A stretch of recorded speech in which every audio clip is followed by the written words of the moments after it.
Este episodio de Librería Bizarra forma parte de un especial de varias entregas sobre la actualidad del cuento en español, sus cuentistas y otros pormenores literarios. Mi nombre es Nahum Villamil Garcés y recuerda que puedes suscribirte, enviarnos un mensaje y recomendarnos en tus redes. No siendo más, que disfrutes de Librería Bizarra.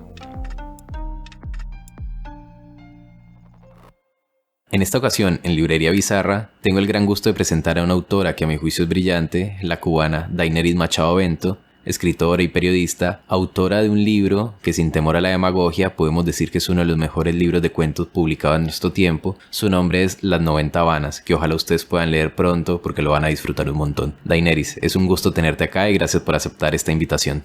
Muchísimas gracias, Nahum, pero bueno, no pongas las expectativas muy elevadas porque ya luego ves que los lectores se vuelven más exigentes. Muchas gracias por la presentación. Para mí es un gustazo estar aquí conversando contigo. Quería empezar con lo siguiente. Las 90 Habanas contiene 19 relatos que son de una calidad notable.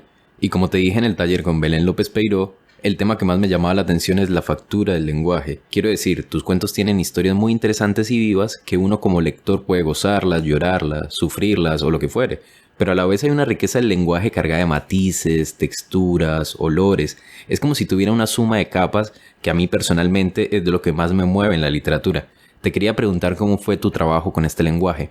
Pues la verdad, he pensado un poco en eso a raíz de nuestra conversación en el taller de Belén López, ¿no? Porque sí, a muchas personas le ha llamado la atención el tema del lenguaje y yo por supuesto que lo hice a propósito. Creo que lo que he entendido en este proceso, como un poco de analizar en retrospectiva cómo fue el proceso creativo del libro, a mí me interesaba contar las historias. O sea, me interesaban las historias en la estructura, digamos, convencional de un suceso que se desenvuelve, de personajes que están en un momento determinado y que luego tienen un cierre. Incluso me interesaba, había algo que yo había enfrentado con los libros de cuento que leía y que era que los finales de los cuentos muchas veces me dejaban como con mal sabor de boca, ¿no? O sea, esto es una generalidad, por supuesto, no estoy hablando de todas las historias, pero digamos que una literatura un poco más contemporánea, muchas de las que había leído me molestaba que los autores me regalaran un cuento maravilloso y que luego al final me lo dejaran como así, ¿no? Como sin demasiado pensarlo. Entonces yo empecé por ahí, porque me interesaba que los finales fueran como un puñetazo, lo he dicho incluso en otras entrevistas, que seguía como ese modelo de Piglia, del cuento oculto, ¿no? Que el final develara un cuento oculto. La doble historia de Piglia.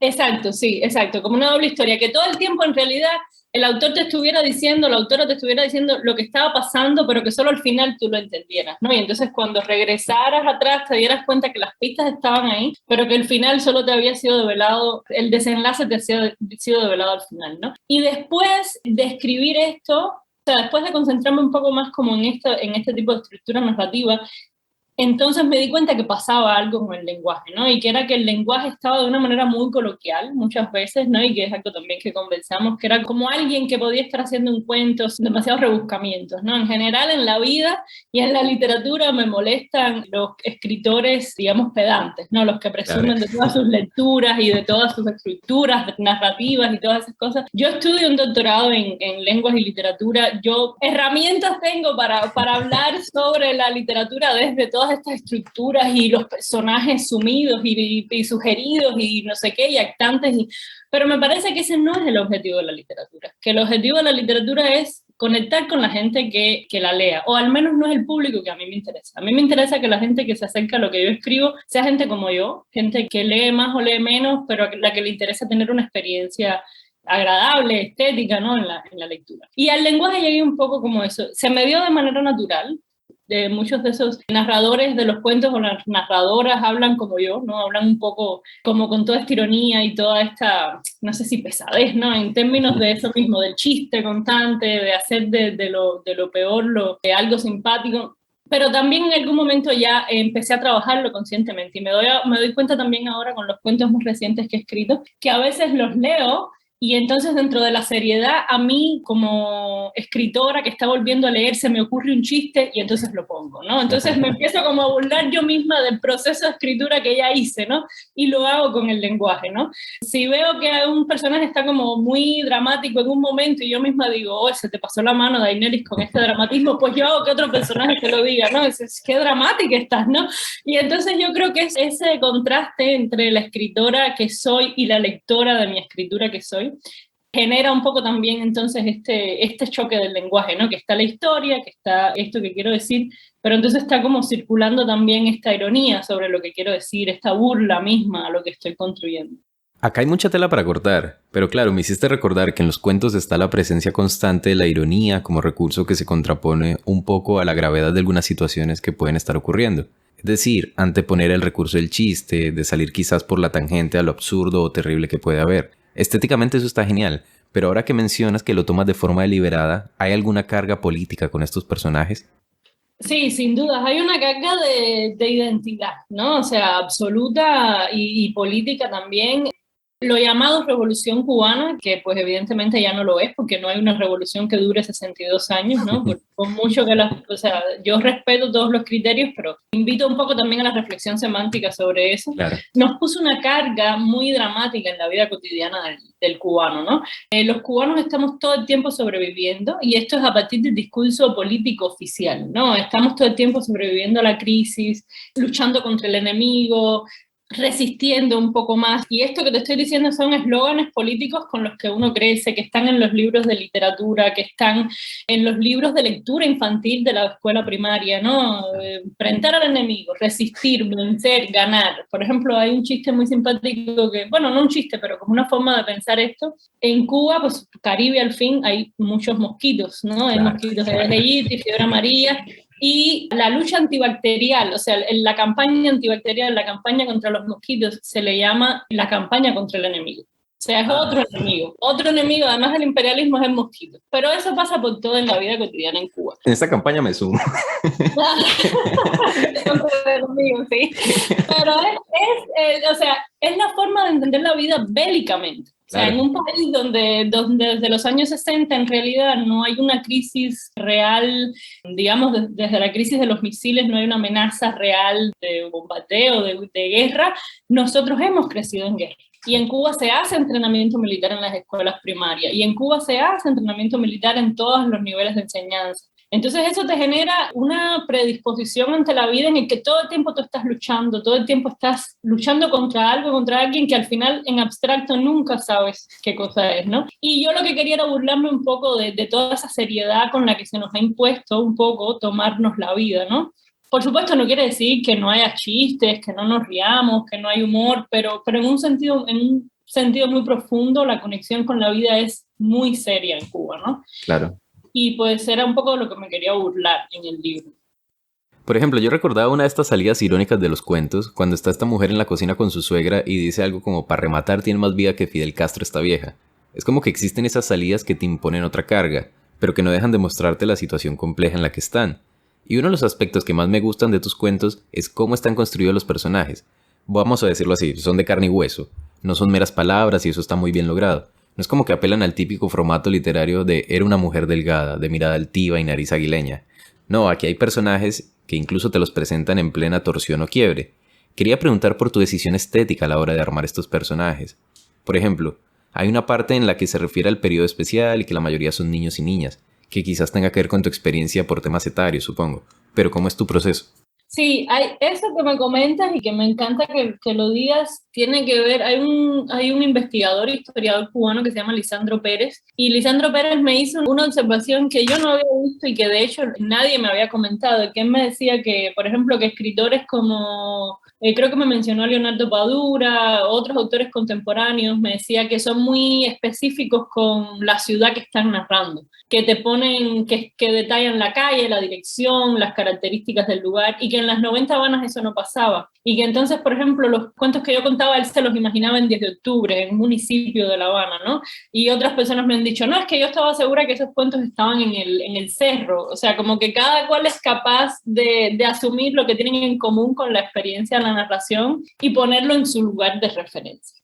Y yo creo que pasa un poco también con los personajes, no construirlos o no detallarlos físicamente siempre, ayuda a que cada cual arme a sus propios personajes, ¿no? Ayuda a que cada cual imagine sus propias, esa suegra maldita que está como metida en la cocina, ¿no?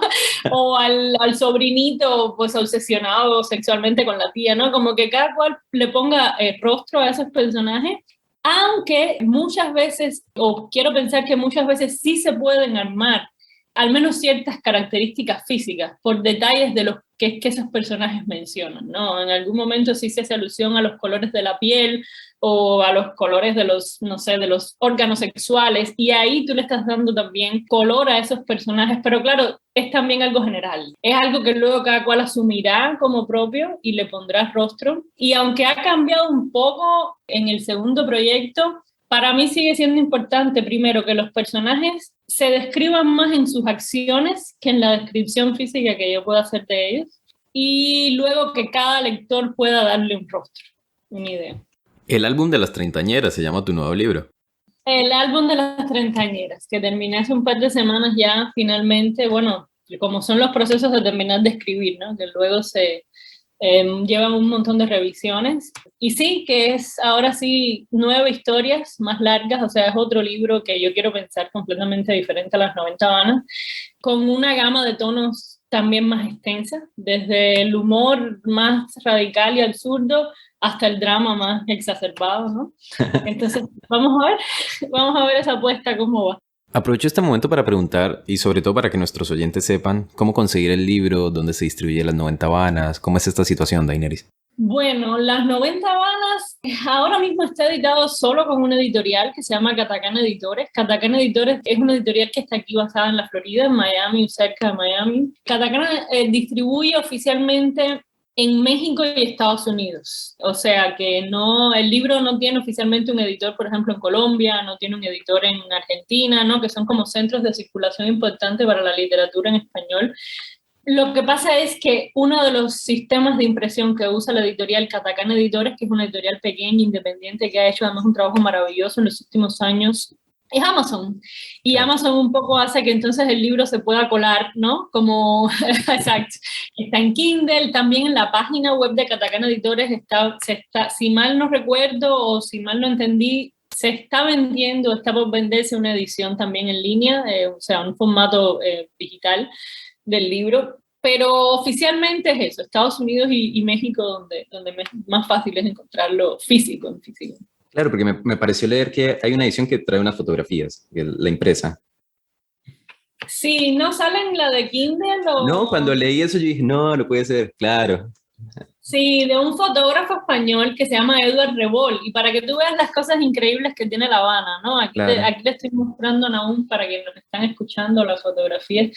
Estas son fotos maravillosas, el fotógrafo se llama Edward Revol, español, en esa época vivía aquí en Estados Unidos, y creo que fue en 2017, perdón, él dio un viaje a Cuba, y regresó y escribió una crónica maravillosa de su viaje por La Habana. Y trajo estas fotos, ¿no? Entre mucho otro material. Y lo que pasó fue que cuando yo le di a Omar Villasana, que es el editor del libro y el director de Katakana Editores, yo le di el manuscrito. Omar, que siempre ha tenido este interés por hacer libros que no sean solo el texto, sino que emparenten también artes visuales y todo eso. Omar pensó en las fotos de Edward Revol. Y me dijo, vamos a trabajar el libro con las fotos de Edward Revol, perfecto. Y el libro tiene, las historias son en los años 90, como ahorita tú me preguntabas, pues sí, tiene que ver con la visión que mi generación tiene de los años 90, que Cuba vivió una crisis económica muy fuerte llamada periodo especial, claro, el eufemismo del periodo especial ante la caída del campo socialista. Y Omar me dice que bueno, que para trabajar el texto con las fotos, yo vi las fotos, me encantó, vi las propuestas, Elisa Orozco, que es la diseñadora, es un trabajo maravilloso.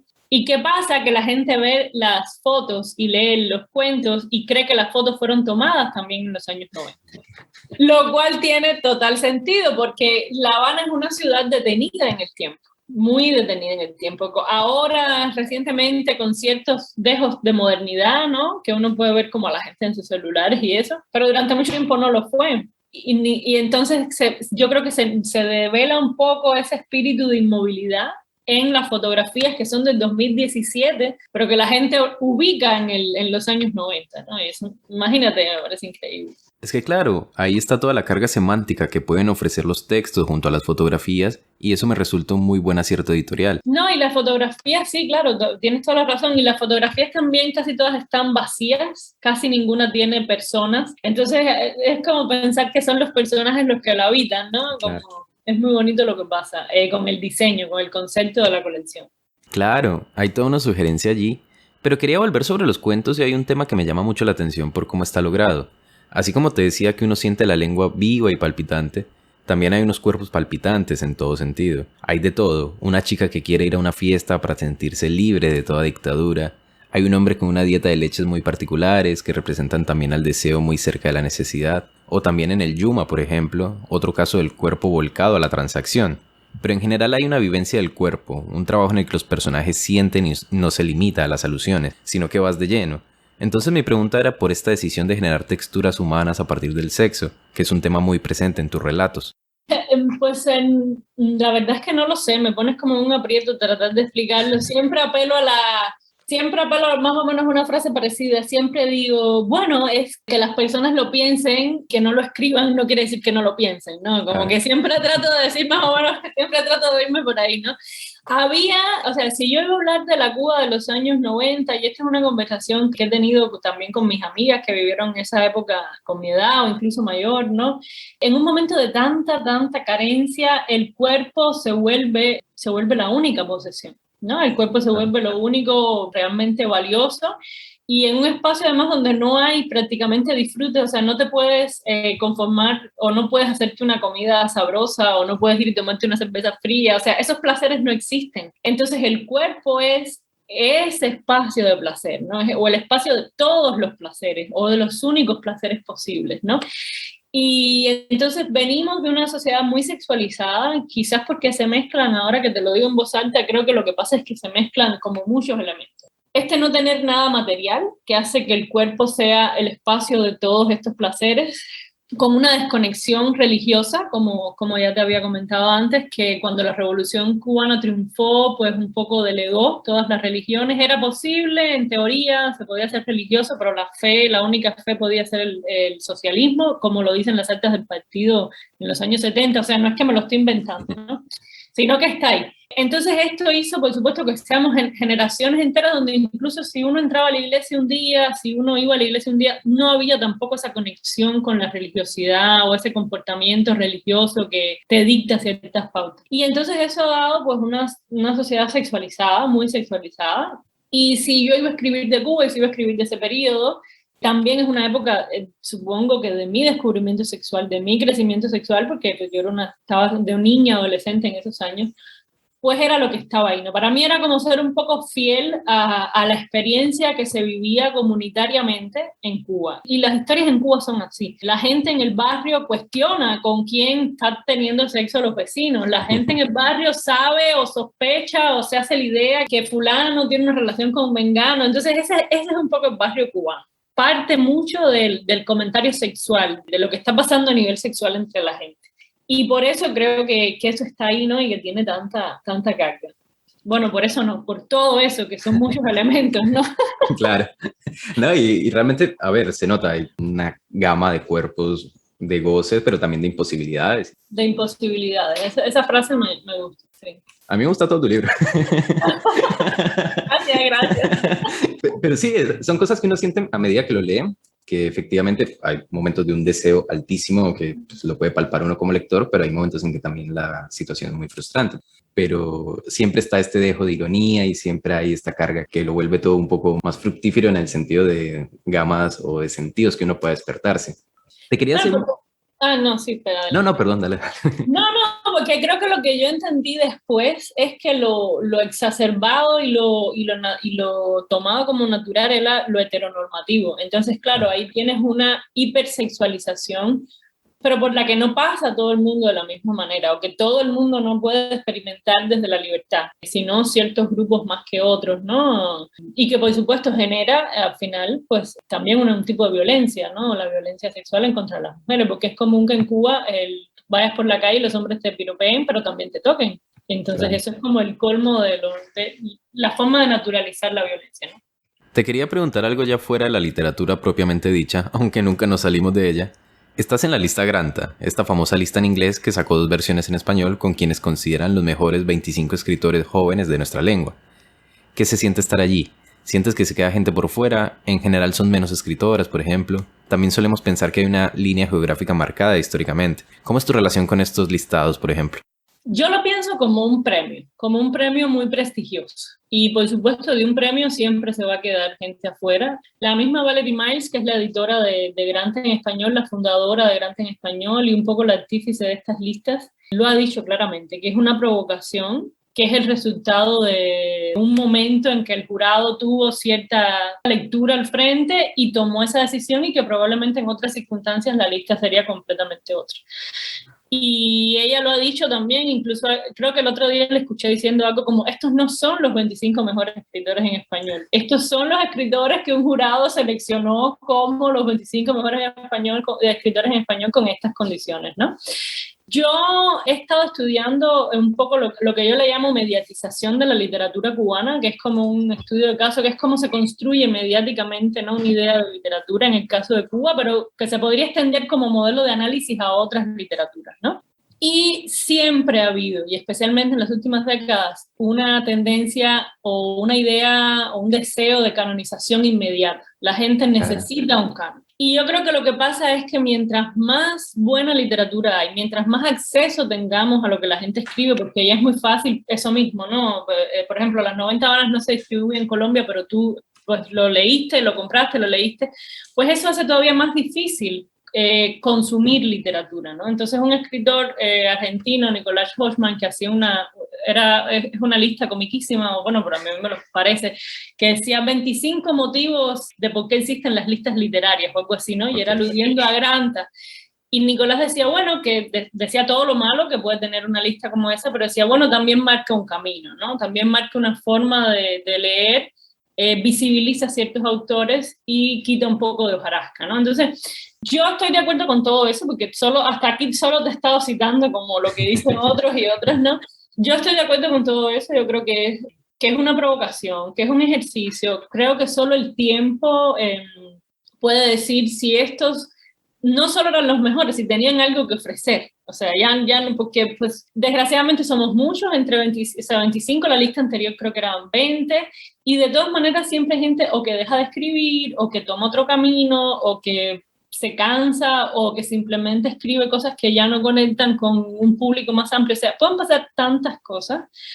Ahora, hay algo muy valioso que yo creo externo a la lista, o externo a la lista de la lista, o sea, los nombres que están en la lista, que es que imagínate que una lista de 25 personas de diferentes países genere tanta polémica, genere tanta visibilidad y nos tenga hablando de literatura. Entonces, para mí, incluso si es para decir, esa lista está mal, o esos no son los 25, o ahí sobran 20, no sé. O sea, lo valioso está en que la provocación funciona, y en que todavía somos una sociedad capaz de hablar de literatura. Bueno, y ahora el ejemplo más reciente del gran escándalo de Carmen Mola, claro, que eran los 3 escritores. Creo que dijiste, ni 3 vatos hacen una mujer, me parece. Fue. Sí. Sí, porque es demasiado. O sea, en otra época yo entiendo que los seudónimos puedan tener cualquier género. Para mí, pues está bien eso. Muchas veces también las mujeres, desgraciadamente, tuvieron que usar los seudónimos de hombre.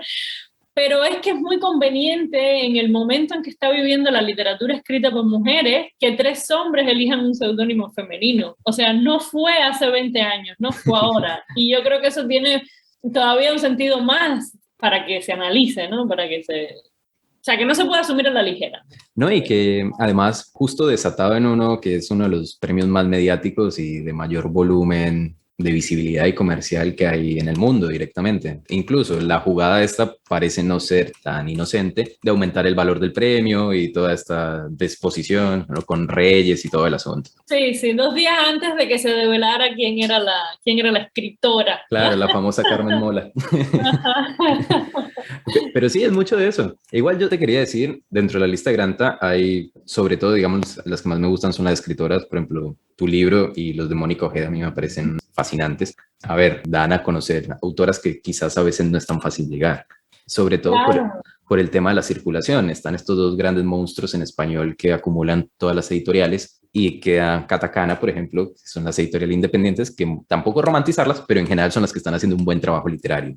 Son las que buscan este tipo de literatura que se arriesga, que crea, que controvierte y que genera otro tipo de literatura. que es lo que no digamos que se necesita, pero es lo que mucho agradecemos. Sí, sí, sin duda, que viene a mover y a desafiar un poco ese orden, porque, a ver, las grandes editoriales, más allá de que mañana los de Granta podamos llegar a ellas o no, son industrias. Eso no tiene ni la menor duda, ¿no? Y como industria, o sea, a la industria lo que le importa es producir, lo que le importa es la cantidad. Y en ese proceso de producción, pues la calidad no necesariamente viene a...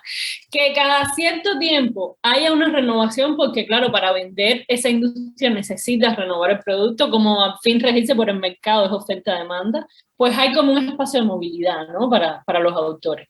Pero sí, Granta, por ejemplo, incluso el autor colombiano que está, José Ardila, también trabajaba con una editorial independiente, o trabaja con una editorial independiente. Andrea Abreu, que es otra autora española. Ah, la de Panza de Burro. La de Panza de Burro, que ha sido un hitazo, que está traducida creo que a 17 idiomas, algo así, una cosa increíble ahora recientemente. Barret, pues no es una editorial pequeña, pero tampoco es una gran editorial, o sea, no es de las monstruos, ¿no? De español. Pues por otro lado, igual, las autoras mexicanas, o sea, que aquí estoy viendo la lista, ¿no? Porque son muchos nombres. Yo sí, y fíjate, lo que te iba a comentar es que no sé hasta qué punto, no sé si estoy de acuerdo con la idea de que la lista reproduce como el mismo, digamos, como los mismos espacios de producción cultural más fuertes de América Latina, no lo sé, porque de la lista del 2010 a la de ahora hay un cambio fuerte, ¿no? En la cantidad de países y también en la diversidad de los países. Y entonces me pregunto si la lista reproduce los espacios de producción de poder o si en realidad lo que refleja es en cada momento qué está pasando con esa producción. Porque, por ejemplo, aquí está Miluska Benavides de Perú, está incluso algo que Paulina Flores de Chile y algo que ha dicho también Valerie muchas veces y que es verdad que uno, claro, eso uno no lo piensa cuando escucha como la información general, ¿no? Que incluso los autores españoles no son de Barcelona y Madrid, o sea, no son autores del centro, ¿no? Que sería como digamos, como el símbolo del centro dentro del centro hispanoamericano, ¿no? Claro. Son de Sevilla, son de Canarias. Abreu es Canarias, ¿cierto? Exactamente, sí, sí. David Aliaga, por ejemplo, que tiene una identidad judía muy fuerte y todo lo que eso representa en un país como España, Munir Hashemi, o sea, que te das cuenta que incluso, ¿no? Que vienen como con otra tradición, ¿no? Que no es la centroeuropea que siempre ha colmado como todos los espacios. Claro, no había caído en cuenta de eso, de hecho. Hay que seguir revisando la fonda en realidad. Sí, pues yo creo que es un poco, a ver, cada cual tiene derecho de no creer ¿no? Y de decir, no, pues yo a ese libro no me voy a acercar, ¿no? Eso pues cada cual tiene el derecho. Pero también si hay un poco de curiosidad honesta, digamos, partamos de ahí, pues el prólogo está en línea, por ejemplo, hay una versión del prólogo disponible en línea, y todas las preguntas que uno tiene sobre la lista, y todas las críticas que uno tiene en la lista, pues Valerie Miles, que es una editora con un montón de experiencia y a la que yo admiro mucho, pues la respondió. Claro que ellos saben las limitaciones, claro que saben lo que están haciendo, y está todo en el prólogo, ¿no? Entonces yo siempre le digo a las personas, le digo, todos los criterios pues tienen derecho a existir, por supuesto, y enriquecerán el diálogo, pero bueno, si tienes una curiosidad honesta, pues acércate también a lo que la contraparte tiene que decir, claro, ¿no? Y ya de ahí, pues entonces podemos discutir informadamente, ¿no? Porque, por ejemplo, también una de las cosas que tú mencionabas, no se puede comparar la obra de Mónica Ojeda con mi obra, ¿no? Para nada. Mónica Ojeda tiene pues, novelas, tiene libros de cuentos, o sea, y eso es algo por lo que la lista apuesta. Tiene autores muy, muy, muy fuertes, con un recorrido probado, como Mónica Ojeda, por ejemplo, Carlos Fonseca también, y tiene autores mucho más noveles o con mucho menos trabajo publicado, ¿no? Como o de un solo libro también. Exactamente. Como García Elizondo también. Exacto, sí que tiene una novela, La cita con la Lady, ¿no? Cita con la Lady. Sí, Una cita con la Lady. Ajá. Entonces, hay que ver, ¿no? Siempre depende del cristal con que se mire. Te quería preguntar también, volviendo sobre libros y precisamente a partir de lo de Granta, tu cuento que está en Granta, que está afortunadamente un video tuyo leyéndolo en YouTube, tiene un poco también un tema de cuerpos, de discusiones y sobre todo una carga de algo puede ocurrir. A partir del hecho, como lo decías en las 90 Habanas, también un poco de la hijaputancia.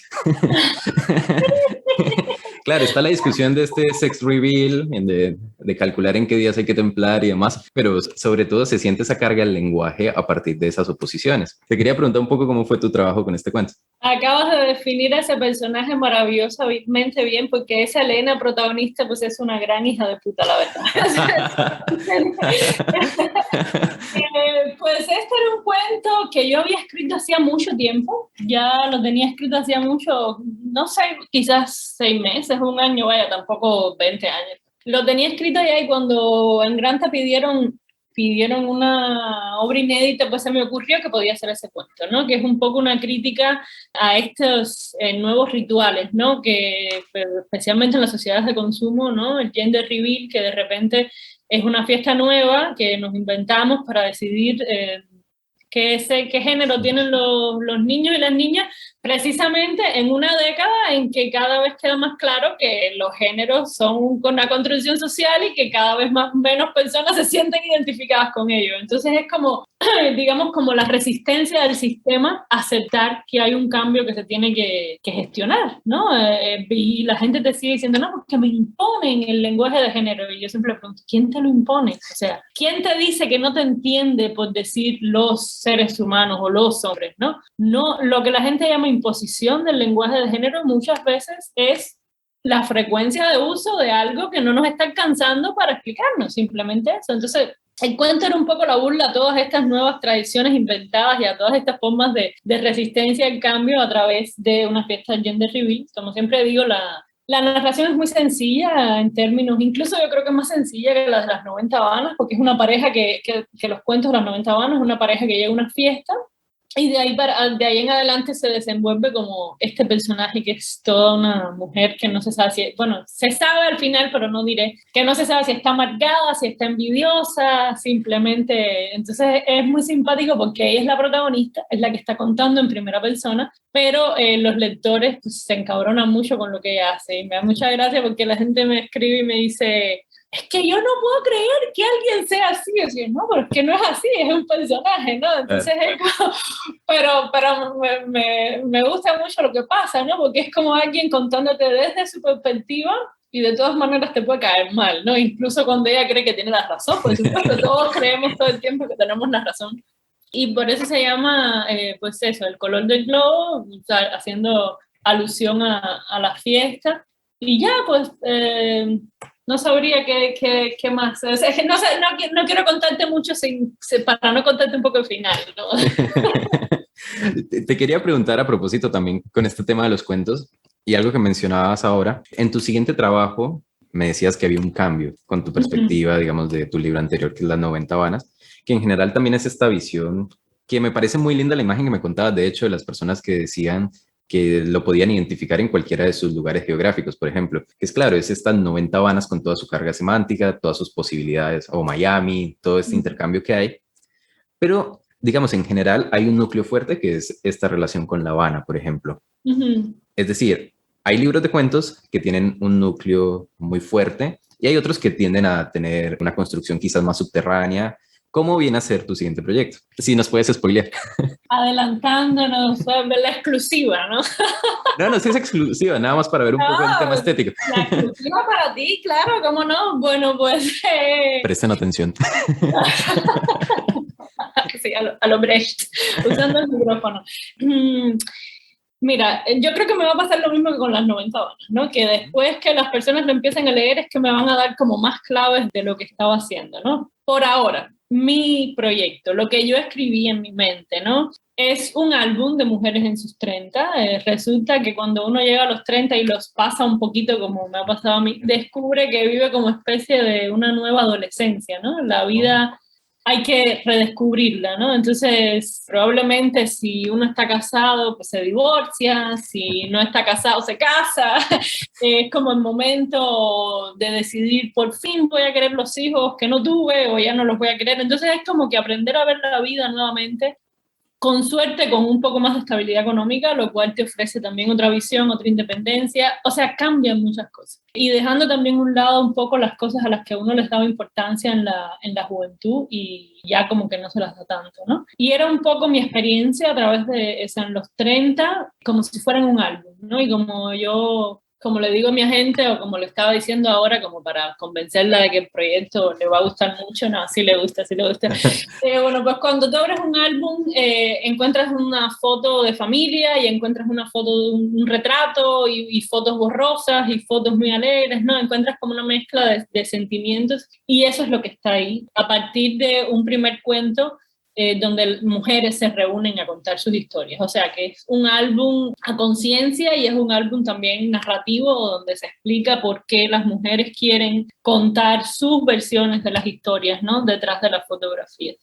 Y tiene, bueno, el color del globo, este cuento de Grant está incluido ahí, pero luego uno de los personajes de ese cuento, que es Julita, pues tiene su propio cuento, como que van saltando, ¿no? Los personajes de una historia a la otra. Y eso es el álbum de las treintañeras, que empezó cuando la vida era otra y terminó ahora en plena pandemia. Y pues ahí están, por eso decía, ¿no? Como que ha tomado otro camino, porque empezó más como en un tono igual, como de mucho humor, de todo, pero al final pues ahí se coló pues la pérdida, toda esta, la soledad, ¿no? Que la pandemia nos impuso. Quiero pensar que hay de todo, pero ya, o sea, cuando sea, porque creo que todavía se va a demorar un poco en salir, pero cuando sea que esté circulando, pues es que supongo que encontrará como su verdadero significado, ¿no? En este caso ya, con lo que me acabas de contar, y dejando entre paréntesis las 90 vanas, igual compraba la idea. Así que... Ok, entonces te pondré en contacto con los editores.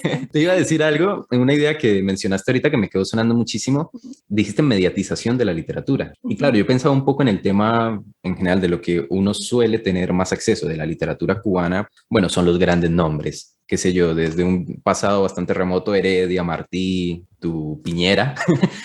Lezama Lima, Lezama Lima, Carpentier, y de repente hoy en día como Padura, por ejemplo, que es como el gran nombre por fuera de... Que ese es otro que no escribe finales, a propósito de lo que decías ahora. Pero en Lo general... dijiste tú, pero sí, tienes toda la razón. Sí, te iba a decir, hay un caso, digamos, con la literatura, llamemos joven, cubana, de esta nueva generación de ustedes y la gente que está haciendo sus cosas ahora, que quizás es un poco más difícil acceder y que tienen un nicho un poco más oscuro, entre comillas, al cual se puede llegar.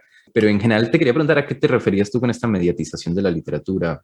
Bueno, es que lo que pasa es que el tema Cuba ha estado durante mucho tiempo y es por eso que es tan fácil también identificar un canon contradictoriamente. Ha estado muy dividido. Dentro de Cuba, por ejemplo, editoriales, los monstruos de los que estábamos hablando, como Planeta y Penguin Random House, no tienen una presencia. Entonces tienes una producción local, muy cerrada, con autores que circulan dentro de Cuba en las editoriales nacionales, y tienes como estos autores que logran salir o hacer contratos con grandes editoriales, ¿no? Y hasta ahí, bueno, pues es un poco lo que pasa. Cada país tiene como sus autores de fama nacional y tiene otros que ya trascienden, ¿no? Un poco internacionalmente. Y muchas veces estos estilos o sí, exacto, estos estilos literarios o estos intereses literarios no necesariamente van de la mano. Quizás en Colombia, a nivel nacional, hoy se produce un tipo de literatura que no tiene nada que ver con la literatura colombiana a la que podemos acceder desde Planeta, por ejemplo, ¿no? Lo que pasa es que durante mucho tiempo quienes producían en Cuba no tenían o tenían muy difícil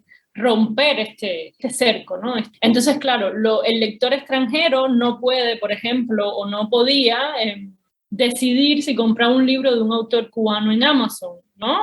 O que iba a una librería donde se vendían autores cubanos, aunque fueran menos comerciales, de editoriales independientes. O sea, como que el proceso era todavía más cerrado, más reducido.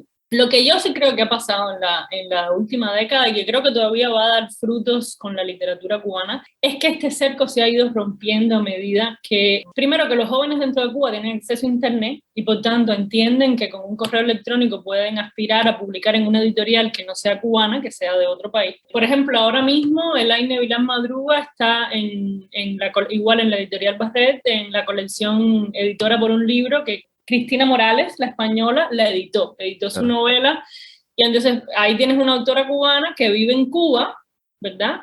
Pero que está circulando, al menos en Europa, ¿no?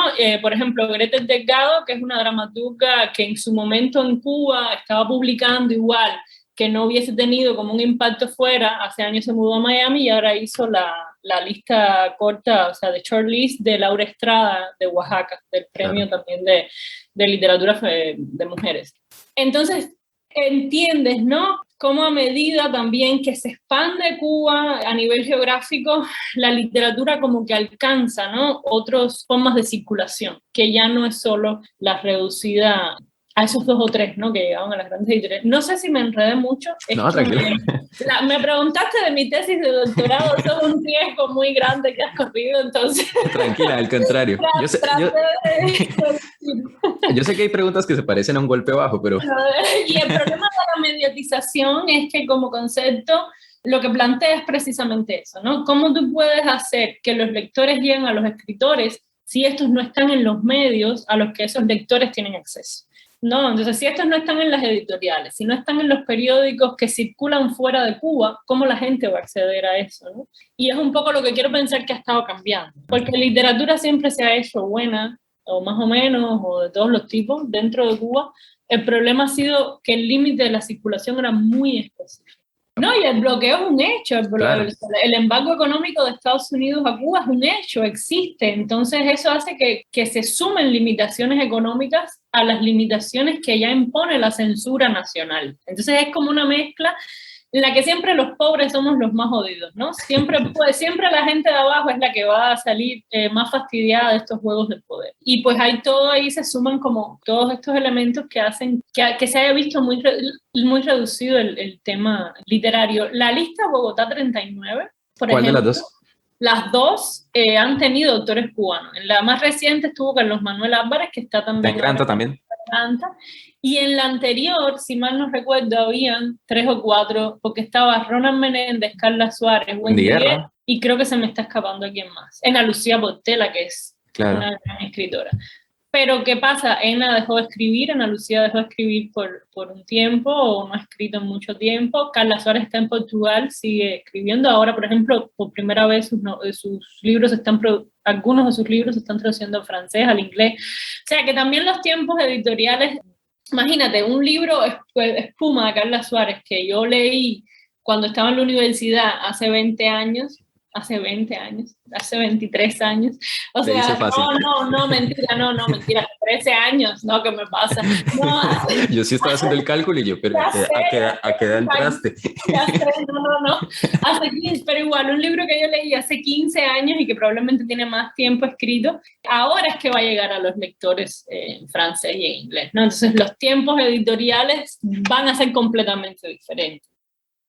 Y hablando de lecturas, Daenerys, para la sección breve que manejamos aquí en Librería Bizarra, que se llama Entérate, ¿qué puedes recomendar para nuestros lectores?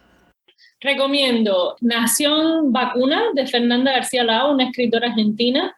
El libro tiene como 2 años, pero yo lo leí durante la pandemia y ha sido para mí así como un descubrimiento. Dominicana, que es un libro de Angie Cruz, que está traducido al español por Kiani N. Antigua. Esas son como 2 lecturas muy recientes que he hecho. Y de Homero y otros dioses de Irene Reyes Noguerol, que es también una de las autoras en Granta, jovencísima, tiene creo que 23 años, algo así, y es una escritora maravillosa que además no solo hay que leer ahora, sino que yo creo que hay que seguir, ¿no? Buenísimo, muchas gracias, Daenerys. Me quedó resonando ahorita que hablabas de la mediatización y Cuba en general, algo que habías dicho en el taller con Belén López, un poco el tema del descubrimiento de la literatura cubana por fuera de Cuba y la literatura cubana desde Cuba. Sí, bueno, porque es que es muy marcada, porque por ejemplo yo había leído a Padura, había leído a Pedro Juan Gutiérrez, estando en Cuba por algunas ediciones que se hacían limitadas dentro de Cuba o porque se conseguían sus libros, pero por ejemplo un autor como Guillermo Cabrera Infante, yo no lo había leído, no había un acceso fácil a sus libros, era un autor censurado, y pasa con todos, con Severo Sarduí, o sea, con todos los que se fueron de Cuba en los años 60 y tuvieron un discurso, incluso Jesús Díaz también, que ya se fue un poco más tarde, ¿no?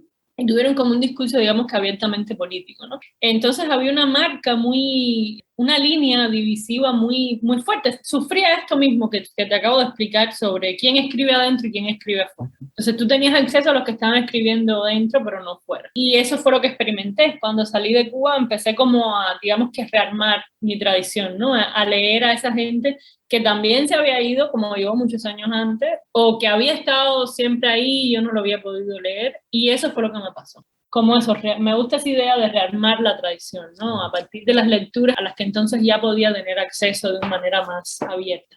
Genial todo lo que nos dices. Un gustazo de verdad, Daenerys, y yo insisto en recomendar el libro, así tú digas que eso pone la vara alta para los lectores. Yo sé que esa posta se consigue, así que de verdad, gracias por aceptar la invitación, por estar acá, por contarnos todo lo que nos contaste, que es un deleite completo.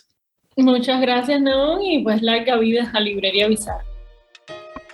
Te invito a seguir a Librería Bizarra en Spotify, Apple Podcasts, Deezer, YouTube o cualquiera que sea tu plataforma preferida. Recuerda que también puedes seguirnos en Instagram y si te gustó este episodio, puedes recomendarlo y dejarnos tus comentarios. En el trabajo musical estuvo Joseph Paternina, en la portada y el trabajo artístico María José Porras y Nabeli Figueroa. Recuerda seguirles. Hasta la próxima.